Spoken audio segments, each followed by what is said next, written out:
இதுக்கப்புறம் இந்த மாதிரி இனவாதம் நம்ம நாட்டில் வேண்டாம். இங்கே தோண்டி பார்த்தால் எலும்பு கூடுகள் தான் கிடைக்கும்.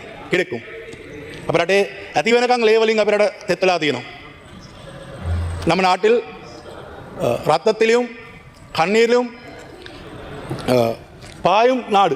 எகெயின்ஸ்டா நம்ம பேசக்கூடாது அப்படின்னு இருக்காம ஒரு பெண், அது முஸ்லீமோ சிங்களமோ இந்துவோ இல்லைனா கிறிஸ்தவமோ யாராக இருந்தாலும் ලංකා ජාතිවාදී දේශපාලනයේ මහමොලකරුවෝ මේ පාර්ලිමේන්තුවෙත් ඉන්නවා. මේ එකම පුවත්පතක අයිතිකාරයා තමිලන් කියන පුවත්පත අපි දන්නා මේ පාර්ලිමේන්තුවේ තියෙන දිලිත් ජයවීර කියන මහත්මයාට අයිති, දෙරණ නාලිකාවේ හිමිකරුවාට අයිති දෙමළ මාධ්‍ය පුවත්පත් தமிழன். தமிழ் மக்களுக்கு ஆறுதல் படுத்துற மாதிரி சில விஷயங்களை இன்னைக்கு அவர் பார்லிமெண்ட்ல பேசியிருந்தார். பாராட்டப்படக்கூடிய விஷயம். இந்தியாவில் நான் இந்தியாவுக்கு வரைக்கலன்னா ஆயுதம் கொண்டு வரையலாது. இந்த ஆயுதம் கொண்டு வரையில இருந்தா நான் உன்னை சுற்றுப்பேன்டா நல்ல ஆழம். அஸ்ஸலாமு அலைக்கும், வணக்கம், ஐபோவான், welcome to CGC talk show. This is me Rinosa Nishan. உங்க எல்லாருக்கும் தெரியும், மத்தியான நேரம் நம்ம தமிழக செய்திகளை கொடுத்துட்டு இருக்கோம். நைட் டைம்ல ஸ்ரீலங்கா செய்திகளை கொடுத்துட்டு இருக்கோம். சில நேரம் நாம பேசுறது கொஞ்சம் ஸ்லோவா இருந்துச்சுன்னா மேல ஸ்பீடை கூட்டி நீங்க பார்க்கலாம். அதே நேரத்தில் சப்ஸ்கிரைப் பண்ணாதவங்க கீழே சப்ஸ்கிரைப் பட்டனை அமர்த்தி நமக்கு சப்ஸ்கிரைப் பண்ணிக்கோங்க. அப்பதான் நம்ம போடக்கூடிய செய்திகள் உங்களுக்கு வரும். இன்னைக்கு பேச வேண்டிய நிகழ்ச்சிகள் அவ்வளோ இருக்கு, தலைப்புகள் அவ்வளோ இருக்கு. இன்னைக்கு பாராளுமன்ற அமர்வுகள் நடந்திருக்கு, பல சர்ச்சைகள் இருக்கு, எவ்வளவோ விஷயங்கள் இருக்கு பேசுறதுக்கு. அதனால நீ காணொலி கொஞ்சம் நீளமா இருக்க போது உங்களுக்கு ரொம்ப பிரயோசனமா இருக்கும்னு நினைக்கிறேன். அந்த வகையில ஃபர்ஸ்ட் நான் பேச போறது யாருன்னா சமீரா மெஹபூப்தீன் அப்படிங்கிற ஒரு பெண்மணி. இவங்களை பத்தி இன்னைக்கு அதிகமாக பேசிட்டு இருக்காங்க. நேத்து ஈவினிங்ல இருந்து இவங்களை இஸ்ரேலிய ஆக்கிரமிப்பு படை அரெஸ்ட் பண்ணி வச்சிருக்காங்க அப்படின்னு சொல்லப்படுது. சரி, ஏன் இவங்களை அரெஸ்ட் பண்ணாங்க, இவங்க எதுக்கு அங்க போகணும் அப்படிங்கறத உங்களுக்கு கேள்வியா இருக்கும். உங்க எல்லாருக்கும் தெரியும், கடந்த 3 வருடமாக பலஸ்தீன் மீது இஸ்ரேல் எப்படியான வன்முறைகளை கக்கி ஒரு இனப்படுகொலை செஞ்சிட்டு இருக்காங்க. ஆயிரக்கணக்கான மக்களை கொண்டு குவிச்சிருக்காங்க. லட்சக்கணக்கானவர்கள் சொந்த நாட்டுக்குள்ளேயே அகதிகளாக புலம்பெயர்ந்து வாழ்ந்துட்டு இருக்காங்க. சாப்பாடு இல்லாம, மருந்து இல்லாம, தண்ணி இல்லாம, அத்தியாவசிய உணவுகள் இல்லாம, இருப்பிடம் இல்லாம, இப்படி இருக்கும்பொழுது இந்த யுத்தம் கொஞ்சம் கொஞ்சமாக அப்படியே நடந்துட்டு தான் இருக்கு. அங்க உள்ள மக்கள் இந்த போராட்டத்துக்கு மத்தியில வாழ்ந்துட்டு தான் இருக்காங்க. இப்படி இருக்கும்பொழுது பலஸ்தீனுக்கு ஆதரவாக பல்வேறு நாடுகள் வாய்ஸ் ரைஸ் பண்ணிட்டு இருந்தாங்க. அந்த வகையில நம்ம ஸ்ரீலங்காவில அதிகமாக குரல் எழுப்பிட்டு தான் இருக்காங்க. இப்படி இருக்கும் பொழுதுதான் இந்த இஸ்ரேலிய படைகளால் விதிக்கப்பட்ட முற்றுகையை மீறி காசா பகுதிக்கு மனிதாபிமான உதவிகள், மருந்துகள், உணவுகளை கொண்டு போலான்னு சொல்லிட்டு ஒரு டீம் என்ன பண்றாங்கன்னா, கப்பல் மூலமாக பயணம் பண்ணலாம், நம்ம அவங்களுக்கு ஜஸ்ட் ஹெல்ப் தான் பண்ண போகிறோம் அப்படிங்கிற ரீதியில் global Sumud flotilla spring mission for Gaza 2026, அதாவது காசாவுக்கான வசந்த கால பணி அப்படிங்கிற பேரில் ஒரு கப்பல் என்ன பண்ணுதுன்னா, கிட்டத்தட்ட 100 நாடுகளை சேர்ந்த ஆர்வலர்கள், ஆக்டிவிஸ்ட் மாதிரி கூட்டிட்டு அந்த காசா பகுதிக்கு போய் ஹெல்ப் பண்ணலாம் அப்படின்ட்டு லாஸ்ட் இயர் அந்த பயணத்தை ஆரம்பிச்சிருந்தாங்க. ஏப்ரல் மாதம் நம்ம நாட்டிலேயே இந்த சமீரா மெஹபூப்தீன் அப்படிங்கிற பெண்மணியை நம்ம நாட்டால அனுப்பி வைக்கிறாங்க. ஃப்ரீ பலஸ்தீன் அமைப்பால இவங்களை அனுப்பி வைக்கிறாங்க. ஒரு ஆள் தான், நம்ம நாட்டால தேர்ந்தெடுக்கப்பட்ட ஒரே ஒரு பெண்மணி இவங்க தான். கவனமா போய் பத்திரமா போய் நீங்க உங்களுடைய பணிகளை முடிச்சுட்டு திரும்பி வாங்கன்னு சொல்லிட்டு ஏப்ரல் மாதம் அவங்களுடைய பணியை பயணத்தை ஸ்டார்ட் பண்றாங்க. சமீரா மெஹபூப்தீன் இவங்க ஒரு டாக்டர், அவசர மருத்துவ சிகிச்சையாளர், சென்ட் ஜான்ஸ் ஹாஸ்பிட்டலில் ஒர்க் பண்ணுறாங்களாம். இவங்களுக்கு ஒரு பிள்ளையும் இருக்குன்னு சொல்கிறாங்க. ஸோ இலங்கையை சேர்ந்த சமீரா மெஹபூப்தீன் இப்படியான ஒரு டீமோட பயணம் பண்ண போகிறாங்க அப்படின்னு சொல்லிட்டு 2 மாதங்களுக்கு முன்பாக அளவுக்கு அதிகமான பாராட்டுகளை அவங்களுக்கு வச்சிருந்தாங்க மக்கள். அதே நேரத்தில் ஏப்ரல் 20ஆம் தேதி இலங்கையில் உள்ள பலஸ்தீன் தூதரகத்தில் நடைபெற்ற ஒரு ஊடக நிகழ்வுகளையும் அவங்க கலந்துக்கிட்டாங்க. இதில் மதகுருமார்கள், பலஸ்தீனிய தூதுவர் அப்படின்னு சொல்லிட்டு சில ஆக்டிவிஸ்ட்மாரும் கலந்துக்கிட்டாங்க. அங்கே அவங்க வந்திருந்தாங்க. அதுக்கப்புறம் 3 நாட்கள் கழிச்சு தான் ஏப்ரல் மாதம் அந்த பயணத்தில் அவங்களும் இணைஞ்சிக்கிறாங்க. இப்படி இருக்கிற டைமில் சமீரா மெஹபூப்தீனை இஸ்ரேலிய ஆக்கிரமிப்பு படைகள் அரெஸ்ட் பண்ணி வச்சிருக்காங்க அப்படின்னு சொல்லிட்டு இன்னைக்கு வெளிவிவகார அமைச்சுக்கு முன்னாடி பல ஆக்டிவிஸ்ட்மார் போராட்டம் பண்ணியிருக்காங்க. ஏன்னா நம்ம நாட்டால் ஃப்ரீ பலஸ்தீன் அமைப்பால் தான் அவங்களை அனுப்பியிருக்காங்க. ஒரு பெண்மணி வேற இஸ்ரேலிய ஆக்கிரமிப்பு படை அரெஸ்ட் பண்ணி இஸ்ரேலிய சிறையில் அவங்கள வச்சிருக்காங்க அப்படின்னும் பொழுது அங்கே எப்படிப்பட்ட ஒரு அவங்களை எப்படி ட்ரீட் பண்ணுவாங்களோ அப்படிங்கிற மிகப்பெரிய பயம் ஒன்று இருக்கு. அதனால இன்னைக்கு பல பேர் அங்கே நின்று போராட்டம் பண்ணிட்டு இருந்தாங்க. இதுக்கு நம்ம கவர்மெண்ட் பதில் சொல்லி ஆகணும் அப்படிங்கிறது தான். என்ன கேட்டால் நான் சொல்வேன், அவங்கள மட்டும் தெரிவு செஞ்சதுக்கு இன்னொரு 2 ஆண்களை அவங்களோட அனுப்பியிருக்கலாம். நான் தனியாக ஒரு பெண் போயிருக்காங்க. இஸ்ரேலிய ஆக்கிரமிப்பு படை அப்படிங்கிறது நம்ம வேற நாடு இராணுவம் மாதிரிலாம் கிடையாது. அவங்க எப்படி துன்புறுத்துவாங்கன்னு எனக்கு தெரியல. இறைவன் பாதுகாக்கட்டும். அவங்க ஒரு பெண் கவனமாக திரும்பி வரணும் அப்படின்னு நான் ப்ரே பண்ணிக்கிறேன். இவங்களை பற்றின அதிகமான பேச்சுக்கள் தான் இன்னைக்கு வந்துட்டு இருக்கு. நான் ஸ்வஸ்திகா அருளிங்கம் சுதந்திர பரசீன இயக்கத்தின் சார்பிலும் தொழிற்சங்க தலைவராகவும் இன்று நான் இங்கு பேசிக் கொண்டிருக்கின்றேன். உங்களுக்கு அனைவருக்குமே தெரியும், இஸ்ரேலானது கடந்த தசாப்தங்களாக, குறிப்பாக கடந்த 3 வருடங்களாக பாலஸ்தீனத்தின் மீது ஒரு முறையற்ற ஒரு நீதியற்ற ஒரு முற்றுகையை இட்டுக் கொண்டிருக்கின்றது. அது போன்று ஒரு பாலஸ்தீன மக்கள் மீது ஒரு இனப்படுகொலையும் நடந்து கொண்டிருக்கிறது. இப்பொழுது வழக்கமாக ஒரு நாடானது ஒரு மக்கள் மீது இனப்படுகொலையை செய்யும் பொழுது மற்ற நாடுகள் அந்த நாடுகளை கண்டிக்க வேண்டும், இதனை நிறுத்த வேண்டும். இலங்கையிலும் இது நடக்கவில்லை, பாலஸ்தீனத்திலும் இது நடக்கவில்லை. எனவே தான் நாடுகள் தாங்கள் செய்ய வேண்டிய சர்வதேச சட்டத்தின் அடிப்படையிலே தாங்கள் செய்ய வேண்டிய கடமைகளை செய்யாதபடியினால் தான் சமீரா போன்ற சாதாரண மக்கள் படகுகளை எடுத்துக்கொண்டு இந்த சட்டத்துக்கு விரோதமான மனிதாபிமானமே அற்ற இந்த இஸ்ரேல் நாட்டினால் செய்யப்படுகின்ற பாலஸ்தீன நாட்டின் மீது செய்யப்படுகின்ற இந்த முற்றுகையை முறியடிப்பதற்கு அவர்கள் படகுகளில் ஏறி எந்த விதமான ஆயுதமும் தாங்காமல் அவர்கள் சமாதானமாக சென்று கொண்டிருக்கும் வேளையிலே சர்வதேச கடலிலே முற்றுமுழுதான சர்வதேச நீதிக்கும் முறைமைகளுக்கும் முரணாக சர்வதேச கடல்களிலே இஸ்ரேலின் ராணுவத்தினரானவர்கள், IDF என்ற ராணுவத்தினரானவர்கள் சமீரா உட்பட ஏனைய செயற்பாட்டாளர்களை கைது செய்து இப்பொழுது அவர்கள் இஸ்ரேலிய சிறைச்சாலையில் அவர்கள் வைக்கப்பட்டிருக்கின்றார்கள். நமக்கு அனைவருக்குமே தெரியும் இஸ்ரேலிய சிறைச்சாலையில் என்ன நடக்கின்றது என்று, பாலஸ்தீன தடுத்து வைக்கப்பட்டிருக்கின்றவர்களுக்கு என்ன நடந்தது என்று, தியாகோ சைஃப் போன்றவர்களுக்கு என்ன நடந்தது என்று கூறிய நமக்கு அனைவருக்குமே தெரியும். இருந்த போதிலும் இன்று தடுத்து வைக்கப்பட்டு கிட்டத்தட்ட ஒரு நாட்கள் 24 மணித்தாளத்துக்கு மேலாகிவிட்டது. நமக்கு இன்று வரைக்கும் தெரியாது சமீராவின் நிலவரம் என்னவா இருக்கின்றது என்று நமக்கு இன்று வரைக்கும் தெரியாது. ஸோ ஒரு மிகப்பெரிய தைரியம் இருந்தால் தான் இதெல்லாம் பண்ண முடியும். அதனால சமீரா மெஹபூப்தீன் அவர்களுக்கான போராட்டங்கள் வந்து நடந்துட்டு இருக்கு.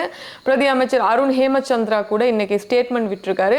நாங்கள் இது தொடர்பாக நாங்கள் பார்த்துக்கிறோம், நாங்கள் பேசுகிறோம். அதாவது இஸ்ரேலில் இருக்கக்கூடிய டெல் அவிவ்ல இருக்கக்கூடிய தூதரகத்தின் மூலமாக தொடர்பு பண்ணி அவங்களுடைய நிலைமை குறித்து இல்லைன்னா அவங்களுடைய அடுத்த கட்ட நடவடிக்கைகள் குறித்து நாங்கள் பேசுவோங்கிற மாதிரி அருண் ஹேமச்சந்திரா வந்து சொல்லியிருக்காங்க. மிக முக்கியமான ஒரு விஷயம். இதில் வந்து அரசாங்கம் இப்போ இஸ்ரேலில் நம்ம நாட்டை சேர்ந்த பல்வேறு மக்கள் வந்து அங்கே பணிபுரிகிறாங்கன்னாலும் அதுக்கு எகெயின்ஸ்டாக நம்ம பேசக்கூடாது அப்படின்னு இருக்காம ஒரு பெண், அது முஸ்லீமோ சிங்களமோ இந்துவோ இல்லைனா கிறிஸ்தவமோ யாராக இருந்தாலும் தைரியமாக ஒரு களப்பணியில் வந்து 100 நாடுகளில் இருக்கக்கூடிய வாலண்டியர்ஸோட சேர்ந்து நம்ம நாட்டை ரெப்ரசன்ட் பண்ணி அங்கே ஒரு பெண் வந்து போயிருக்காங்க கடல் பயணத்தில் காசா வரைக்கும் போகணும் அப்படின்னு ஒரு நீயத்தோட ஒரு இனிஷியேட்டிவ் ஒன்று எடுத்திருக்காங்க அப்படின்னா அதுக்கு நம்ம ஃபர்ஸ்ட் ஆஃப் ஆல் சல்யூட் பண்ணணும். அவங்களுக்காக நிற்கணும் களத்தில். ஜஸ்ட் நம்ம அந்த போராட்டத்தில் போய் ஃபிசிக்கலாக நிற்கலனாலும் பரவாயில்ல, நான் வர்ச்சுவலாக வந்து ஒரு வர்ச்சுவல் வாரியர் அப்படிங்கிற பேர் இப்போ அதிகமாக வந்து இதாகிட்டு இருக்கு. ஸோ அவங்களுக்காக நான் வாய்ஸ் ரைஸ் பண்ணுறேன். தயவு செஞ்சு அரசாங்கத்தில் இருக்கக்கூடிய உங்களுடைய இஸ்லாமிய நாடாளுமன்ற உறுப்பினர்கள் நீங்கள் வந்து ப்ளீஸ் பண்ணி அவங்களுக்காக பேசுங்க. அவங்களுடைய சிச்சுவேஷன் என்ன அப்படிங்கிறத மக்களுக்கு தெளிவுபடுத்துங்க. பாவம் யாராக இருந்தாலும் அவங்க வந்து சேஃபாக நம்ம நாட்டுக்கு வந்து திரும்ப வரணும் அப்படிங்கிறத நான் சொல்லிக்க விரும்புகிறேன். இது முதலாவது டாபிக். ரெண்டாவது என்னன்னு தானே கேட்குறீங்க. பொதுவாக நம்ம நாட்டில் வந்து நாடாளுமன்ற அமர்வுகள் வந்து நடக்கும்பொழுது 3 மொழிகளையும் பேசக்கூடிய திறன்கள் வந்து எல்லாருக்கும் இருக்காது, ஒரு சிலருக்கு மட்டும்தான் இருக்குது. முன்னாடி பார்த்தீங்கன்னா ரவுஃப் ஹக்கீம் அவர்கள் 3 மொழியிலையும் பிச்சு உதறுவார். அதுக்கப்புறம் சாணக்கியன் ராசமாணிக்கம் அவர்கள், ராமநாதன் அர்ச்சுனா அவர்கள், இப்படி ஒரு சில பேர் விரல் விட்டு எண்ணக்கூடியவர்கள் தான் 3 லாங்குவேஜஸ்லேயே இப்படி அடித்து தள்ளிட்டு போயிட்டே இருப்பாங்க. அருண் ஹேமச்சந்திரா அவர்களை வந்து லிஸ்ட்டில் சேர்த்துக்கலாம். இன்றைக்கி ஒருத்தர் வந்து தன்னுடைய பேச்சால் வந்து எல்லாரையும் திரும்பி பார்க்க வச்சுருக்காரு. அவர் தான் ரொஷான் அக்மிமன மினிஸ்டர். இவர் வந்து தேசிய மக்கள் சக்தி ஆளுங்கட்சியினுடைய ஒரு எம்பி, ட்ரிங்கோமலை டிஸ்ட்ரிக்டை வந்து ரெப்ரசன்ட் பண்ணக்கூடிய ஒரு எம்பி. செம்மையாக தமிழ் பேசினாருங்க. ஒரு சில இடங்களில் மிஸ்டேக் விட்டார். ஆனால் இன்றைக்கி தான் நான் பார்த்துருக்கேன் ஒரு சிங்களவர் தமிழ், இன்னைக்கு வந்து அந்த தேசிய வீரர்கள் தினம் அப்படிங்கிறதுனால தமிழ் மக்களுக்கு வந்து ஆறுதல் படுத்துகிற மாதிரி சில விஷயங்களை வந்து இன்னைக்கு அவர் வந்து பார்லிமெண்ட்டில் பேசியிருந்தார். பாராட்டப்படக்கூடிய விஷயம். அதாவது செருப்பை சாணியில் முக்கி அடித்த மாதிரி பார்லிமெண்ட்டில் ஒரு ஸ்பீச் ஒன்று இன்னைக்கு கொடுத்துருந்தார். ரொம்ப ஸ்லோவாக இருந்துச்சு. ஆனால் ஒரு விஷயத்தை வந்து தெளிவுபடுத்திட்டு அவர் வந்து போனார். நான் அவர் பேசின எல்லாத்தையுமே வந்து நான் உங்களுக்கு கொடுக்கல. மிக முக்கியமாக அவர் ஸ்டார்டிங்கில் வந்து தமிழில் பேசியிருந்தார் பாருங்க, அதை நான் உங்களுக்கு கொடுக்குறேன். அவர் சொல்லியிருக்காரு என்னன்னா, இதுக்கு முன்பாகவும் வந்து இனவாதத்தை வச்சு தான் அரசியல் பண்ணிட்டு இருந்தாங்க. இப்போ ஒரு சில பேர் வந்து இனவாதத்தை வச்சு தான் அரசியல் பண்றாங்க. இதுக்கப்புறம் நாங்க வந்து எங்களுடைய ஆட்சி தேசிய மக்கள் சக்தி வந்து இனவாதத்தை வச்சு அரசியல் பண்ண விடாது அப்படிங்கிறத அவர் தெளிவுபடுத்தியிருந்தாரு. தமிழ்லையும் சிங்களத்திலையும் பேசியிருந்தார். நான் 2 கட் தந்துட்டு அதுக்கப்புறம் அவர் பேசின முக்கியமான ஒரு விஷயத்தை பத்தி நான் பேச போறேன். வாங்க பார்க்கலாம். யுத்தத்துல உயிரிழந்த மக்கள் அனைவருக்கும் நாங்க வந்து நினைவு கூறுறோம். இந்த யுத்தத்துல எவ்வளவு பேர் உயிரிழந்திருப்பாங்க அவங்கள நான் ஞாபகப்படுத்துறேன் அப்படிங்கிற மாதிரி ரோஷான் அக்மீமனை வந்து தமிழ்ல வந்து பேசியிருந்தாரு. நாட்டுக்கு உணர்வுபூர்வமான நாள். ஏனென்றால் 30 வருடங்கள் இந்த நாட்டில் இருக்கின்றது. இனவேரி போரில் இனவாத யுத்தத்தின் முடிவு நேற்று நினைவு கூறுவோம். அந்த யுத்தத்தில் உயர் இனத்த அனைவர மக்களின் நாங்கள் இன்னைக்கு நினைவு கூறுவோம். அது கட்டாயம் நினைவு கூற வேணும். இனவாத அரசியல் வந்து இதுக்கப்புறம் இந்த நாட்டில் மீண்டும் நடக்கக்கூடாது அப்படிங்கிற விஷயத்தை அவர் சொல்லியிருந்தாரு. நினைவுக்காக மட்டும் இல்லை, அந்த மாதிரி இனவாத அரசியலினால் நடந்த யுத்தம் இனி மீண்டும் இந்த நாட்டில் நடக்கக்கூடாது என்று நாங்கள் நினைவு கூற வேண்டிய நாள் இது. அதுக்காக நாங்கள் இந்த நாள் கட்டாயம் நினைவு கூற வேணும். நம்ம நாடு வந்து ரத்தத்திலையும் கண்ணீர்லையும் பாயக்கூடிய ஒரு நாடு. எங்க தோணாலும் எண்பு கூடுகள் தான் இருக்கு. ஸோ இப்படிப்பட்ட மக்களும் நம்ம நாட்டில் வந்து இருக்காங்க, இவ்வளவு துன்பத்தையும் சகிச்சிட்டு இருக்காங்க அப்படிங்கிற மாதிரி அவர் வந்து பேசியிருந்தாரு. பாருங்களேன். தேக்கிலும் எங்க தோண்டி பார்த்தால் எலும்பு கூடுகள் தான் கிடைக்கும். අපරට ඇති වෙනකන් ලේවලින් අපිට තෙත්ලා තියෙනවා. நம்ம நாட்டில் ரத்தத்திலும் கண்ணீரிலும் பாயும் நாடு. அது மீண்டும் நடக்கக்கூடாது என்று தான் நம்ம அரசாங்கோட நோக்கியம். අපි මෙවැනි ජාතිවාදී යුද්ධයක් නැවත ඇති වෙන්න එපා කියන අරමුණින් තමයි දේශපාලනය කරන්නේ. இனவாத அரசியல் இதுக்கு முன்பாகவும் இருந்துச்சு, இந்த நாட்டில் இப்பவும் இருக்கு, இந்த பார்லிமெண்ட்லயும் இருக்கு அப்படிங்கிறதை வந்து அவர் வந்து சொல்லியிருந்தாரு. அதுக்கப்புறம் தான் அவர் வந்து ஒரு பிரிண்டட் பேப்பரை எடுத்துட்டு வந்திருந்தாரு. அவர் சொன்ன விஷயம் என்னன்னா, நான் அதை அவரை காமிச்சிட்டு நான் சொல்றேன், பாருங்களேன். මෙරට ජනතාව දැන් තේරුම් අරගෙන තියෙන්නේ. අපේ රටේ විශාල කාලයක් තිස්සේ ජාතිවාදී දේශපාලනයක් ක්‍රියාත්මක වුණා. අදටත් ඒ ජාතිවාදී දේශපාලන කුමන්ත්‍රණ තාමත් ක්‍රියාත්මක නැහැ. මේ පාර්ලිමේන්තුවලත් මේ ජාතිවාදී දේශපාලනය කරන අය ඉන්නවා. இலங்கை வரலாற்றிலே இருந்து இனவாத அரசியல் இருக்கின்றது. இப்போதும் அந்த இனவாத அரசியல் இலங்கையில் இருக்கின்றது. இந்த பாராளுமன்றம் இருக்கின்றது. එනිසා අපි හිතනවා ඒ ජාතිවාදී දේශපාලනය පරාජය කිරීමෙන් තොරව නිකම්ම නිකන් හුදු යුද ජයග්‍රහණයක් සිහි කිරීමෙන් වැඩක් නැහැ. අපි அவர் சொல்றாரு எப்படின்னா, நான் உங்களுக்கு ஒரு உதாரணம் காமிக்கிறேன் அப்படின்னு சொல்லிட்டு, திலீப் ஜெயவீரர் இருக்கார் இல்லையா, அவர் ஒரு ஊடகத்தினுடைய சொந்தக்காரர். அவர் சொல்றாரு என்னன்னா, தமிழன் அப்படிங்கிற ஒரு தமிழ் மீடியா, ஒரு ஊடகம், அச்சு ஊடகமும், அருணா அப்படிங்கிற ஊடகமும் அவரோடது தான், சிங்கள ஊடகம். டெரனாங்கிறது டிவியும் அவரோடது தான். ஸோ இந்த நாடாளுமன்றத்தில் இருக்கக்கூடிய இனவாதத்தை தூண்டக்கூடிய ஒருத்தர் தான் அவர். அவருடைய தமிழ் பத்திரிகையில் அவர் எப்படி வந்து எழுதியிருக்காரு, சிங்கள பத்திரிகையில் வந்து அவர் எப்படி வந்து டைட்டில் போட்டிருக்காரு. அப்போ இதுவே உங்களுக்கு தெரியும் தானே, அவர் எப்படி ஒரு இனவாதத்தை கக்குறாங்கன்னு நீங்கள் பாருங்க அப்படிங்கிற மாதிரி செம்மையான ஒரு விஷயம். அது கரெக்டாக அவர் தமிழில் இன்னைக்கு கொடுத்தாரு பாருங்க. அதுதான் நான் வந்து இங்கே வந்து பாராட்டுவேன் ரோஷான் அக்மீமன் அவர்களுக்கு. அதுக்கப்புறம் அவர் இன்னொரு விஷயம் சொல்லியிருந்தாரு, பாருங்களேன். උනරපූර්ව වෙනුම් මම උදාහරණයක් ගන්නම්. මේ ජාතිවාදී දේශපාලනකරු සවත්තුමනි, මේ එකම හිමිකරුවගේ පත්තරේ ලංකා ජාතිවාදී දේශපාලනයේ මහමොලකරුවෝ මේ පාර්ලිමේන්තුවෙත් ඉන්නවා. මේ එකම පුවත්පතක අයිතිකාරයා තමිලන් කියන පුවත්පත අපි දන්නා මේ පාර්ලිමේන්තුවෙත් ඉන්න දිලිත් ජයවීර කියන මහත්මයාට අයිති, දෙරණ නාලිකාවේ හිමිකරුවාට අයිති දෙමළ මාධ්‍ය පුවත්පත් තමිලන්. දමිළ පුවත්පතේ නම දමිලයා, සිංහල පුවත්පතේ නම අරුණ, නාලිකාවේ නම දෙරණ. එකම අයිතිකරුවා, එකම දේශපාලන ව්‍යාපාරය, එකම ජාතික දේශපාලනය සමාජ කණ්ඩායම් දෙකක් අතර ජනවර්ග දෙකක් අතර කරන විදිහ මේ තියෙන්නේ. මේ ඊයේ දිනේදී තමිලන් පුවත්පතේ දෙරණ අයිතිකරුවාගේ දිලිත් ජයවීර මහත්මයාගේ දෙමළ පුවත්පතේ හෙඩ්ලයින් එක. தொடர் போராட்டமே தமிழர்களில் தெரிவு. தமிழின படுகோலை நினைவத்தல் இன்று දෙමළ ජනසංහාරය සිහි කරන දවස. දෙමළ ජනසංහාරය සිහි කරේ.